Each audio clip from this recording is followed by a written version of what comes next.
Friends અત્યારે થઈ ગયો છે સાંજનો સમય અને અત્યારે અમે અહીંયા અમારે ઘરની બાલ્કનીમાં લાઇટ લગાવી છે. રામ મંદિરના પ્રાણ પ્રતિષ્ઠા મહોત્સવ છે તો આપણે બધાય ઘરે ઘરે આપણે દિવાળી જેવો માહોલ છે અને આપણે બધું એવું કર્યું છે તો બધાય એવી રીતના ડેકોરેશન ને બધું કરે છે. આપણે લાઇટો લગાવી છે બધાય સોસાયટીમાં બધાય ફ્લેટ્સમાં બધાય લગાવી છે. જોઈ લ્યો બધે લાઇટિંગ એકદમ દિવાળી જેવો અહીંયા માહોલ થઈ ગયો છે કે નહીં દિવાળી જેવું લાગે છે. રામ ભગવાને રાવણને મારી દીધો તો. વાહ ભાઈ વાહ. હવે બોલો જય શ્રી રામ. કોઈ નહીં આવે.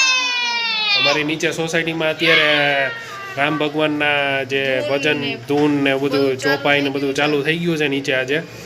અને આજે નીચે કંઈક કાર્યક્રમ છે અને 22 તારીખે પણ નીચે કાર્યક્રમ છે તો જાશું નીચે અને બારે બી બતાવશું કેવું છે આમ રામ ભગવાનના પ્રાણ પ્રતિષ્ઠાનું બધું ડેકોરેશન ને બધું બતાવશું. પછી સાંજે જાય જમીને આડો મારશું. હવે આવી રીતના અમે ડેકોરેશન કર્યું છે અને આગળ આગળ તમને બતાવતા રહેશું આપણે રામ ભગવાનને સ્વાગત માટે કઈ કઈ રીતે આપણે કરીએ છીએ. તો ચલો બન્યા રહ્યો અમારા વ્લોગની અંદર. જો ભાઈ લાઇટો લગાવી છે ને તો એનો અત્યારે નાઇટમાં આવો લુક આવે છે કંઈક. ને ધજાઈ લગાડી છે આપણે શ્રી રામ જય શ્રી રામ. મારા નીચે ધૂન ચાલે છે ભાઈ નીચે સોસાયટીમાં.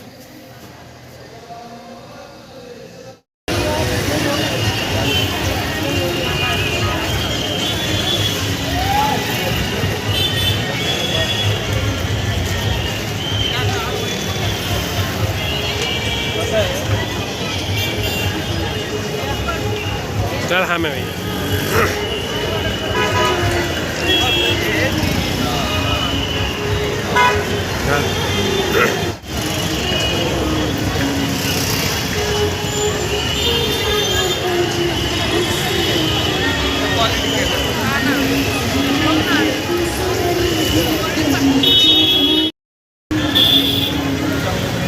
રગડુ સેટ ગણપતિ હલવાઈ મંદિર.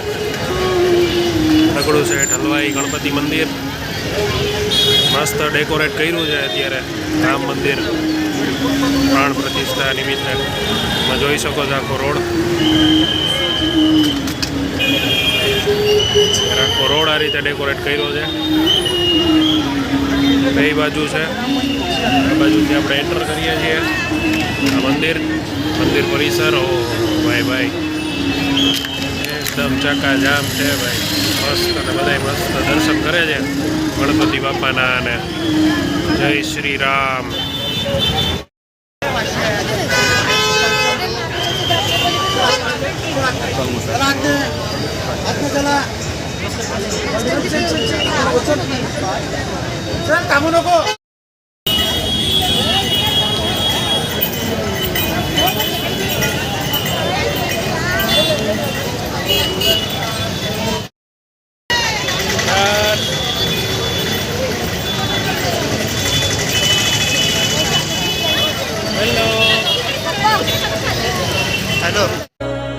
जगमग हुई अयोध्या नगरी मन मंदिर श्री राम विराजे आए घड़ी अब धूमधाम के धूमधाम से हो निर्माण राम नाम घर घर में गूंजा. ગુડ મોર્નિંગ, જય શ્રી કૃષ્ણ, જય શ્રી રામ. આજનો બ્લોગ અમે અહીંથી શરૂઆત કરીએ છીએ. આજે 22 તારીખ છે અને ભૂમિ કંઈક બનાવે છે રંગોળી. તો તમને બધાને બતાવું છું રંગોળી કેવી બનાવે છે એ. અને ચાલો આજે ભગવાન શ્રી રામના મંદિરની પ્રાણ પ્રતિષ્ઠા છે તો બધા જય શ્રી રામ. અમારી સોસાયટીમાં સવારે આજે બધા પ્રભાત ફેરી માટે ગયા હતા અને પાછા બધા કલાક 1.5 કલાક પછી પાછા આવ્યા. અને અત્યારે બધા વ્યસ્ત છે બધા પોતપોતાના શેડ્યુલ માટે ભગવાન શ્રી રામને આવકારવા માટે. અમે અહીંયા પ્રભાતિયા ચડાવ્યા છે બધું કહી તો હાલો ભાઈ બધાને બતાવીએ આગળ કેવી રીતે ભગવાન શ્રી રામને આવકારીએ છીએ અને કઈ રીતે આપણે એની ઉજવણી કરીએ છીએ. તો તો ભૂમિ જો અહીંયા સરસ મજાની રંગોળી બનાવે છે અને જો બધા શું બનાવે છે જો વાહ બની ગયું જો ફિનિશિંગ કરે છે અત્યારે શ્રી રામ ધનુષ્માણ ફ્લેગ જય શ્રી રામ ઓ જય શ્રી રામ જય શ્રી રામ. વાહ મસ્ત રંગોળી બનાવી છે જોઈ લ્યો કલર કલર ઓછા હતા પણ પણ થઈ ગયું તો બી. બનાવી છે ભાઈ થઈ ગયું આપણે જે કલર જોતા હતા એ બાકી યલો કલર ઓછો હતો બાકી ભગવો કલર તો છે જ ચાલી ગયો એલો થોડો ઓછો છે મસ્ત તો થઈ ગયું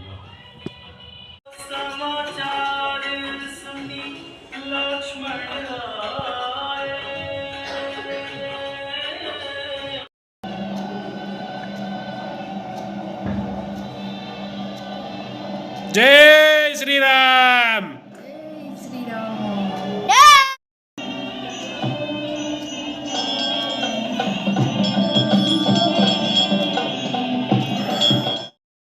અત્યારે જો ભૂમિ બપોરે રસોઈમાં જો પૂરી બનાવી છે અને પાપડ તળે છે ને પછી કંઈક બટેકાનું શાક બનાવશે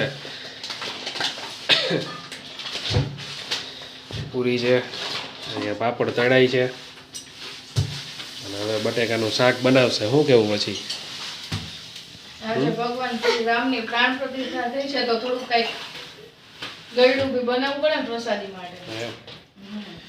હા તો હાલો બનાવી નાખો બીજું શું પણ. હમણાં બનાવું છું જો હવે આમ થઈ ગયું પૂરી ને એવું શાક ફટાફટ કરો ને પછી બનાવું. બનાવી જ નાખ પૂરી બની ગઈ છે જોઈ લો મસ્ત ફૂલકા પૂરી આવો બધા જમવા માટે. પાપડ તળાઈ ગયા છે એ તો શાકનો વઘાર થઈ ગયો છે મસ્ત ટકાટક એની અંદર બટેટા જાતે મસ્ત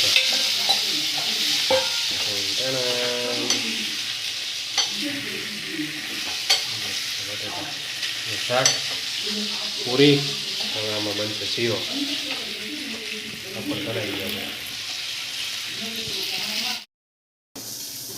શીરો બનવાની શરૂઆત થઈ ગઈ છે જો ભાઈ ઘી જાય છે અને હવે એને શેકવાની શરૂઆત કરશે જો ભાઈ શેકાઈ ગયો ભાઈ ધીમે ધીમે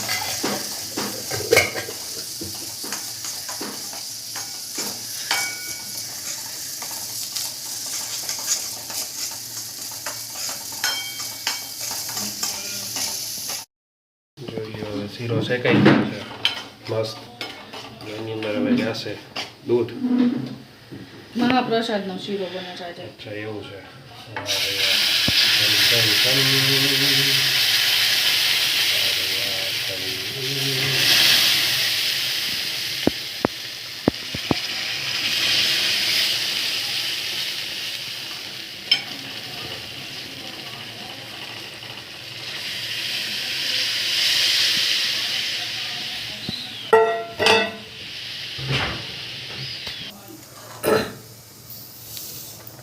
ચીની